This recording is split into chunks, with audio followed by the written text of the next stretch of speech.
अहानमक्तदा कंगलई पुवारीगी माइकैदगी ख्वाई मियामबु इकाई खुमनबगा लोइनाना तरामना ओक्सरी ngasi aina wari asi lijaba matamda asoi aran awat apa yaurbasu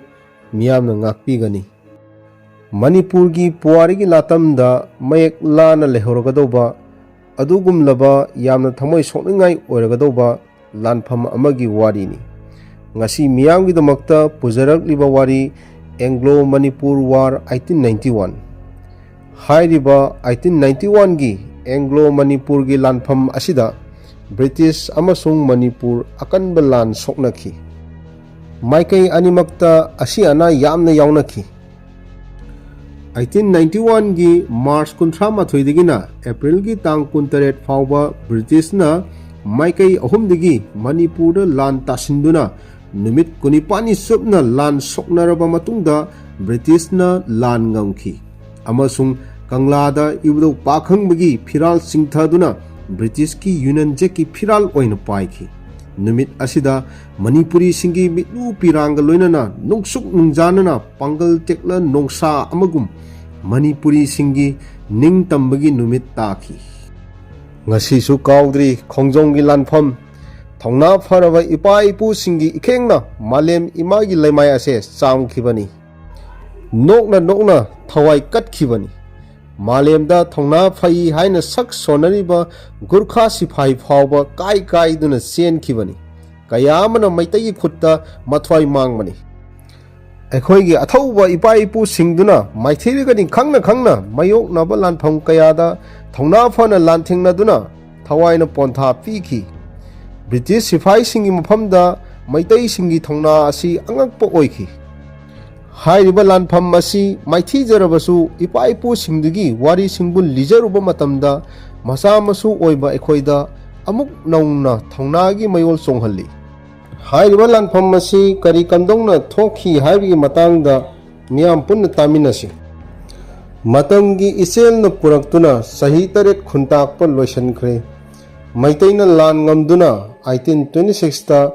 Britishna mayai tangbalda phamduna Manipur amadi awa anigi marakta yandabo treaty tawduna mapung phana lan loisankre Manipur gi ningthau Gambir Singhna oiduna pankre landa sohan khraba kintha khraba kaitha khraba singi damaktasu Britishna Manipur da mateng pangle masigi matungdagi Manipur amasung British anigi marakta hanadgi hena phaba adumba maru oibigi afaba mari thamnarami asomdana matang kharagi matungda Brahmagi ningthau Bagidawna Kabo Valley asi makhoi gini haina claim tawba horoklami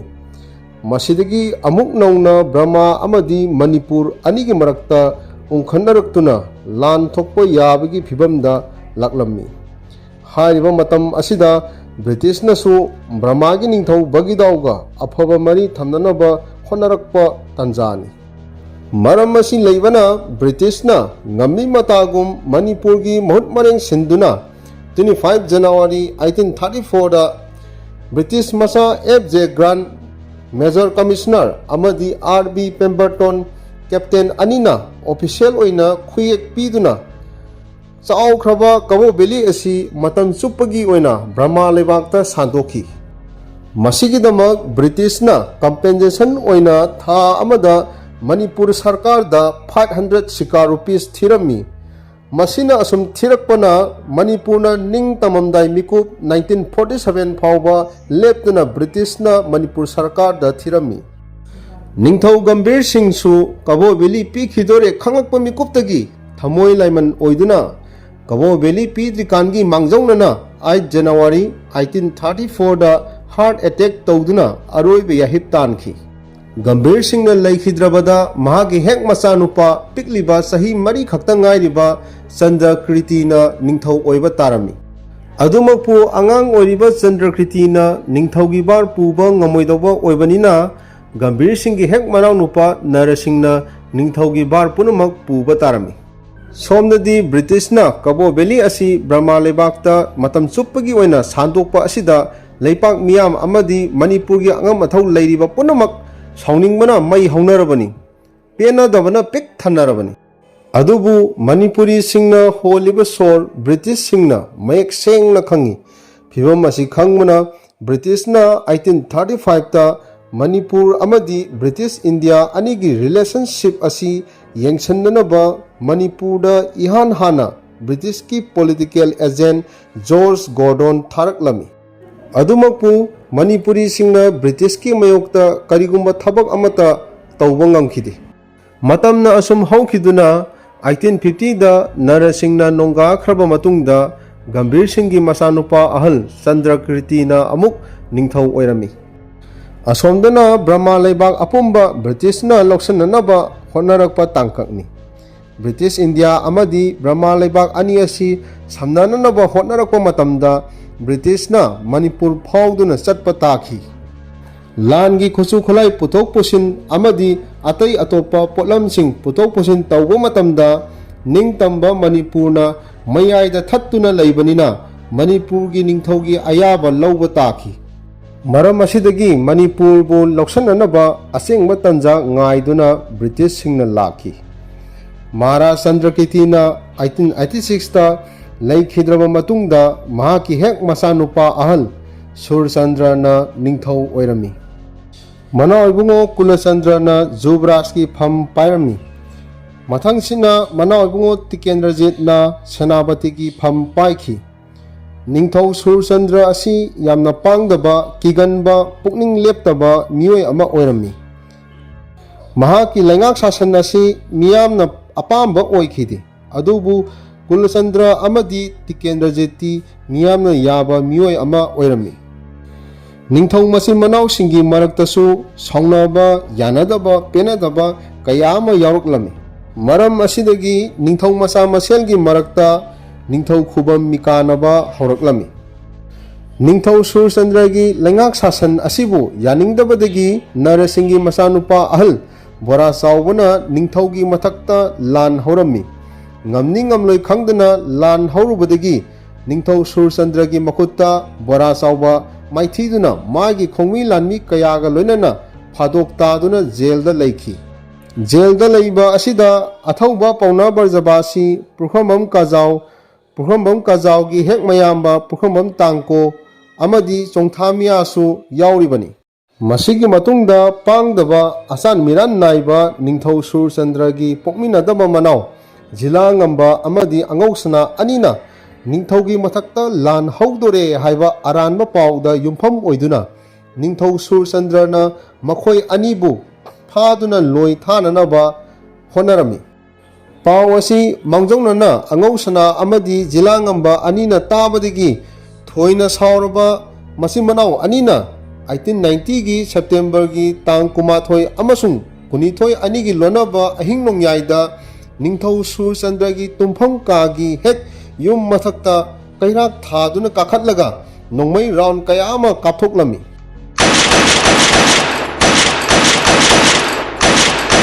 Asomna ningthau Surchandradi phambal lan tawlaboi khanduna pongminaba machimanau single loinana konthaujam ingkholda leiriba British ki residency da mathwai hingnanaba changjafam laurami.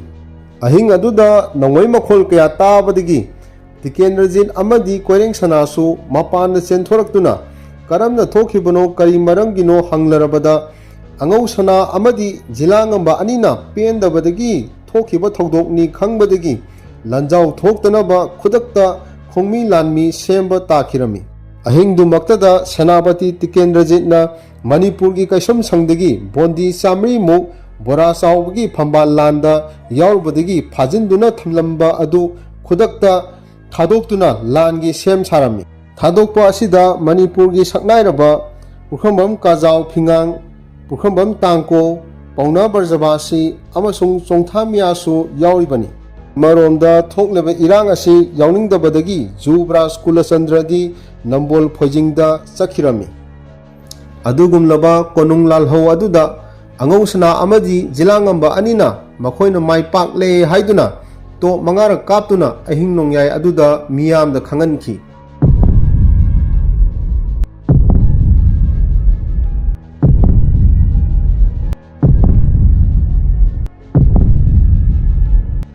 नुमित्तुगी नोंगालक्पा अयुक्की मतमदा Tikendrajit सेनापति Luwang Ningthou colonel सामू Angom Ningthou गिरिदारी major लैस्राबा जंबूबा अयाकपुरेल नीलमणि अमसुंग थंगाल general यावना Manipur की लानमी लिसिंग अनीगा लोइनना Konthoujam इंखोलद लैरिबा British की residency दा महाराज सूरचंद्र उनबा लाक्लमी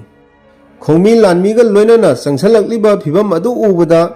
political agent mister ग्रिमुना अमुक इरांग थोकनरकपा तारे हाइदुना मैतै लानमी सिंगना पायरकलिबा खुचु खुलाई सिंग अदु लौसिनखी अमुक कोना हलमदाई मिकुप्ता अमुक पिथोरखी लाक्लिबा मयाम अदुना निंगथौ सूरचंद्रदा असुमना हंगतचखी इनिंगथौ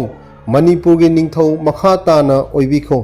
थोखरिबा थौदो अदु अंगांसिंगना पेंदबदगी थोखिबा ngaktani होइखा लेखा थाबिदना सना कोनुंगदा हल्लसी हाइना हाइजखी मधुदा सूरचंद्रना निंगथौ खुबम थादोकसरगे त्रिथ ओइना चचरगे हाइना मियामदा पाखुमलखी महाराज सूरचंद्रना त्रिथ चलनी ताबदगी मियामना मागी मागी लेजब सेल कटनखी अदुगा सेप्टेम्बर की तांग कुनहुमदोइदा थगलोय हुमफुगा लोइनना पोकमिनबा मनाउसिंगा ब्रिटिश सिपाही निफु मुकना ngak सेंदुना तोंजई मरिल लोमदा वृंदावन की दमकता त्रिथ चटखी महाराज सूरचंद्र की अपामदु काइदनबा पॉलिटिकल एजेंट मिस्टर ग्रिमुटना महाराज मसाना याना निंगथौ खुबम थादोकले हाइना चे अमा इहल्ले अदुगा चे अदु पॉलिटिकल एजेंट मिस्टर ग्रिमुटना पाइखिरमी।